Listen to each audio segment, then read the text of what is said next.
Daily wagers को लेकर आवाज उठाई है leader of opposition Sunil Sharma ji की जानिब से और बाकी जितने भी ऑपोजिशन में लेजिस्लेटर्स हैं ऑपोजिशन में उनकी जानिब से। सर, आपसे जानेंगे, तवील अरसे से, बड़े अरसे से जो है जितने भी डेली वेजर्स हैं इंतजार कर रहे थे कि नई सरकार बन चुकी है, शायद आप अच्छे दिन आएंगे। सो कैसे देखेंगे इन अच्छे दिनों को? सरकार, मुझे लगता है कि जो उमर अब्दुल्ला साहब की सरकार है, नेशनल कॉन्फ्रेंस की गवर्नमेंट है, ये झूठ की बुनियाद पे है। इन्होंने पहले भी लोगों के साथ धोखे किए और विशेषकर कश्मीर में इन्होंने बहुत बड़े बड़े धोखे किए। और मैं उन पे नहीं जाऊंगा, केवल डेली वेजर्स की बात करूंगा। डेली वेजर्स को इन्होंने कहा था कि पहले 6 महीने में हम आपको रेगुलर करेंगे जी। बजट में जब कोई प्रोविजन नहीं रखा तो हमने उसी दिन अपोज किया, वॉकआउट किया और उस दबाव में इनने कमेटी बनाई और कमेटी अपना काम करेगी 6 महीने जी। डेली वेजर्स को इन पर न विश्वास हो के वो क्रोधित हो गए, वो उत्तेजित हो गए, सड़कों पे आए और पिछले कुछ समय से सड़कों पे आंदोलन कर रहे हैं। 72 घंटे की काम छोड़ हड़ताल का ऐलान किया, उसके बाद और एक्सटेंड किया, जिससे लोगों को त्राही त्राही मची है। रमज़ान का महीना है, नवरात्र हैं, लोग पानी की एक एक बूंद के लिए तरस रहे हैं और सरकार के कान तक जूं तक नहीं रेंग रही है। कल 2 बार मैंने कहा रिस्पॉन्ड करो, प्रतिक्रिया दो, जबकि कोई भी एमएलए कोई इंपॉर्टेंट इशू उठाता है, सरकार की तरफ से कोई मिनिस्टर रिएक्ट करता है। कल भी रिएक्ट नहीं किया, आज भी नहीं रिएक्शन दे रहे हैं और कह रहे हैं कि भाई हमने कमेटी बनाई है। भाई एक सेक्शन सड़कों पे है, उत्तेजित है, जिससे लोगों को मतलब दुश्वारियों का सामना करना पड़ रहा है। आप बात करने को तैयार नहीं। इतना घमंड, इतना गरूर, इतना एरोगेंस हमने कभी नहीं देखा है। इतना एरोगेंस सरकार बात करती है हर सेक्शन से। ये लोग हमारे लोग हैं, अपने लोग हैं, अपनी सोसाइटी के, अपनी समाज के लोग हैं। इनको क्यों आप किसी पॉलिटिकल पार्टी के साथ जोड़ रहे हैं? बड़ी बदकिस्मती है। ये हमेशा जब भी सवाल आता है कहते हैं पिछले 10 सालों से जहां सेंटर का निजाम चल रहा था, एलजी भी उनका था, तो उनकी जानिब से क्या हुआ? नेशनल कॉन्फ्रेंस और उमर अब्दुल्ला साहब 10 में फंस गए। मैथमेटिक्स का कोई टीचर उनको दोबारा लाना पड़ेगा।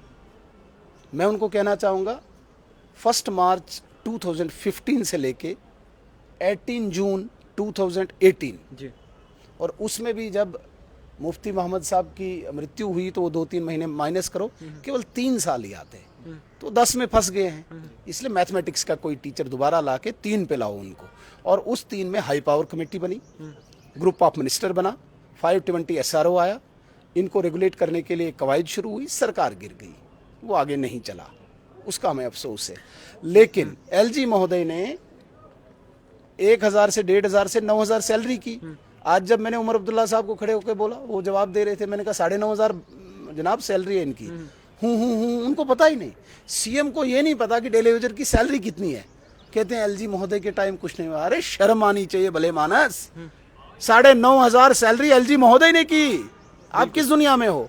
जिस सिगरेट की डब्बी पे आपने उनके साथ मजाक किया था, उस मजाक को कम से कम इस लेवल तक पहुंचाया, आपकी इज्जत बचाई एलजी महोदय ने, 9000 सैलरी रखी। वरना आप देखते तमाशा अभी, और फिर आपको पता ही नहीं सैलरी कितनी ले रहे हैं।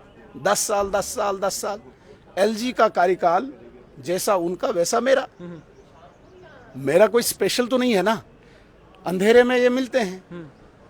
किससे मिलते हैं? एलजी से भी मिलते रहे, दिल्ली भी मिलते रहे। यहाँ कहते हैं भाई 10 साल 10 साल। हम स्पष्ट मिलते थे, दिन में मिलते थे लोगों के इश्यूज को लेके। आप तो अपनी प्रिविलेजेस के लिए लड़ते रहते हो। तो ये 10 में न फंस के बाहर आओ। 3 साल थे और अब आपकी जिम्मेवारी है। आपने इनके साथ झूठ बोला। 6 महीने में कमेटी का ही गठन किया। 6 महीने में 6 कमेटीज बनी। कभी जेजेएम की कमेटी बनी, कभी सैलरी की कमेटी बनी, कभी सिलेंडर की कमेटी बनी, ये राशन की कमेटी बनी।